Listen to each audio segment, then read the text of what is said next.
Hello, y'all. I haven't talked to y'all in a minute, so every now and then I like to come to you guys live in person and let you know that everything is all good. The topic of the day is talking about forgive and move on. Forgive does not mean that you have to keep entertaining the people that hurt you, that are in your circle, that you know that you always have to be the bigger person. When you are in a situation, a relationship, and you always got to be the bigger person, that's how you know that person is not for you. A lot of people are saying, well, how do guys give you discernment? How can I feel when somebody is not for me?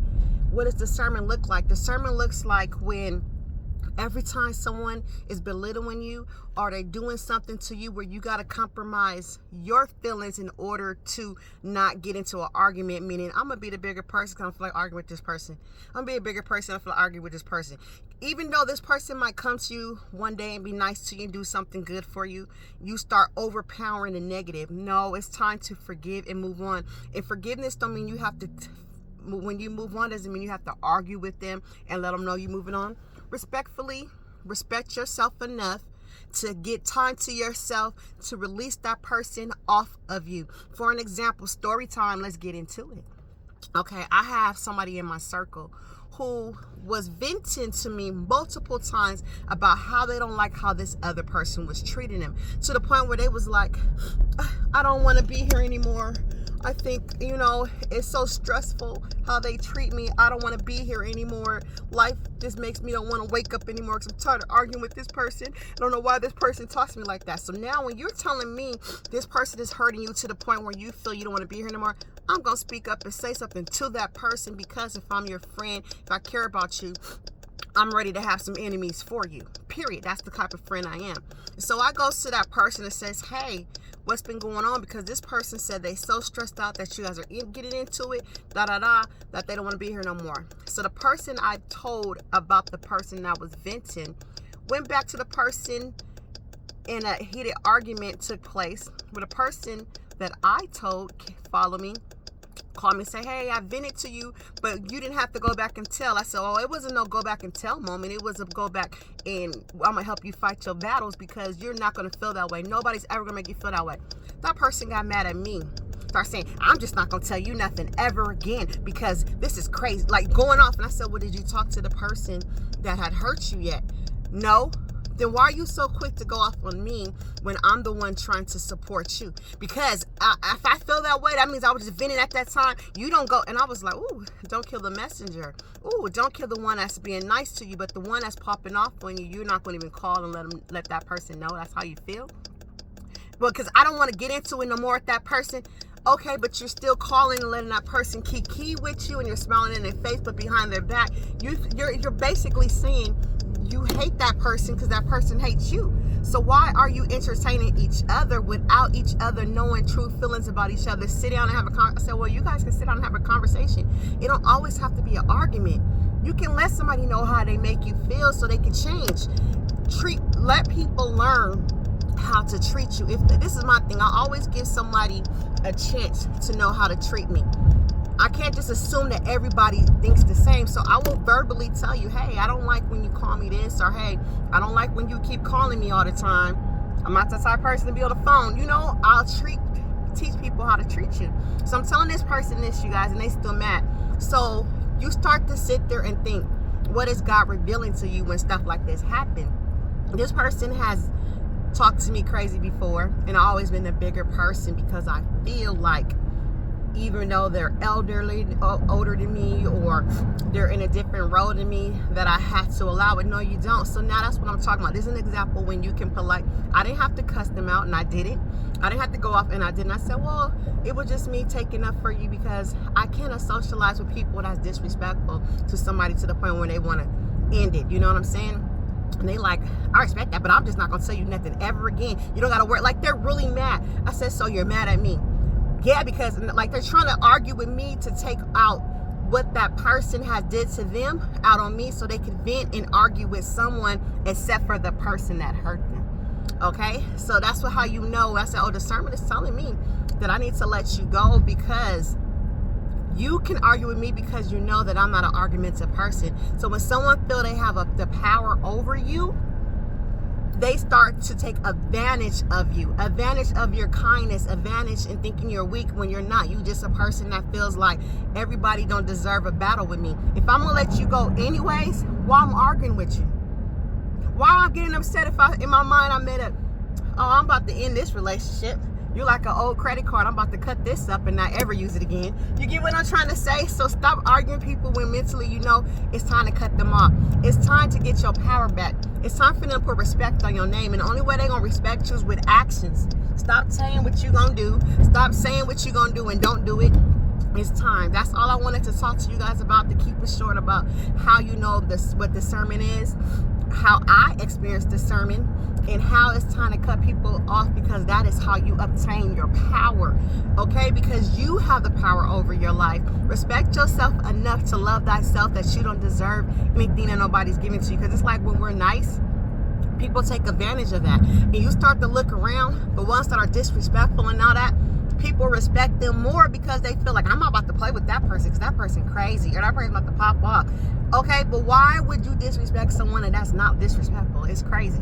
But that's how the world is. And another thing, stop worrying.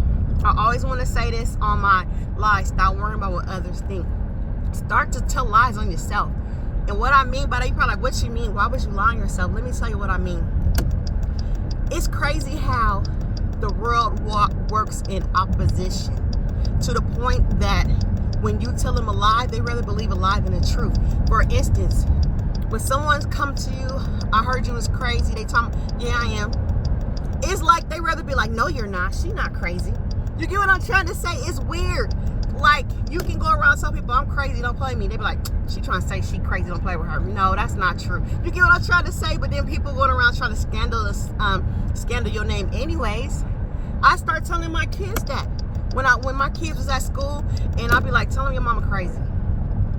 Maybe they'll leave you alone. You get what I'm trying to say? Just automatically, because they already start going around talking about I'm this, I'm that. Just tell them it's the truth. You get what I'm trying to say? So I'm just trying to say, sometimes a lie make people think opposite. It's crazy. Like, people don't want to hear the words that come out your mouth because they so against you that they rather go against you when you're telling a lie too. It's so sad. It's crazy. I'm like, yeah, I did that. I'm a gangbanger. That's what's up. You get what I'm trying to say? Who cares? Who cares? When I wake up, I know who I am. That's the number one thing. Wake up knowing who you are. Do affirmations every time you wake up. If you have to pump yourself up, pump yourself up. Be your biggest cheerleader. Period. All right, talk to you guys soon. Stop letting them play with you. Put some respect on your name, and they promise you the respect will come back in return. Keep your head high and be like, you need me, I don't need you. When that phone ring, you can answer it, but keep it short.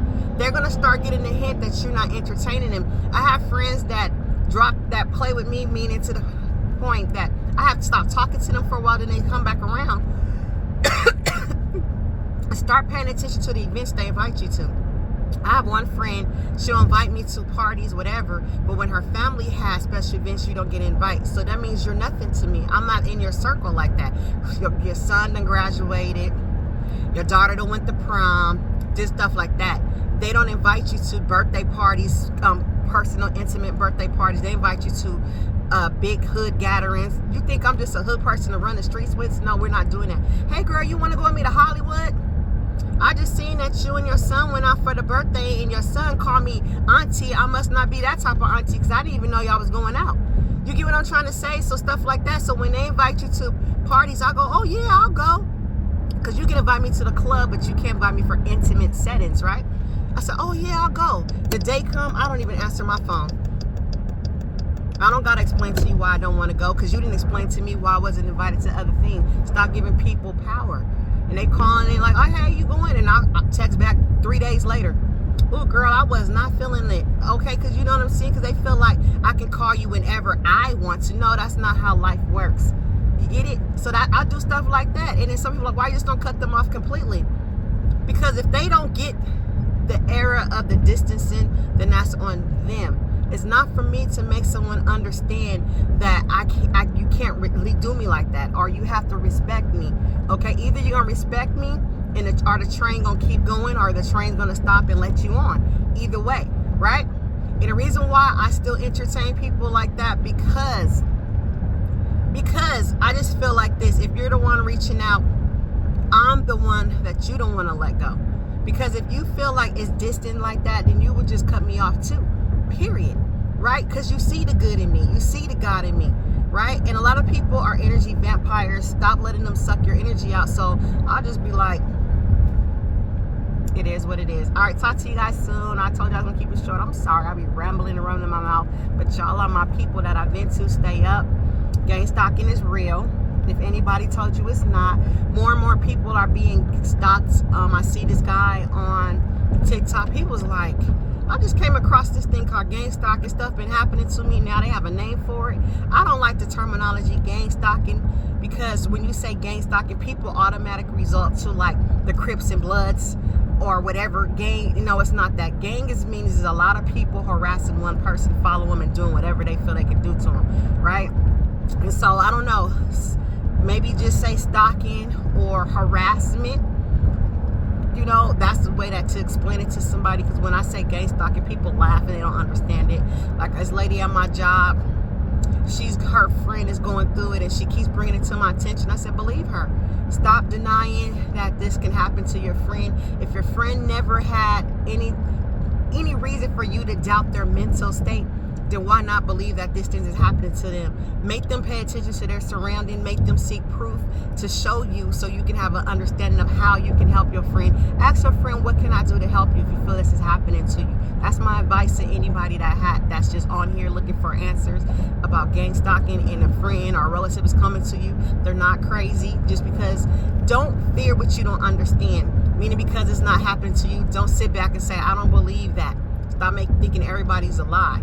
Some people are really going through things that we cannot see or we don't understand. Just ask them, okay, this is happening to you. How can I help you? Or what do you want me to do? That's all you need to do, and they leave from there. Talk to you guys soon.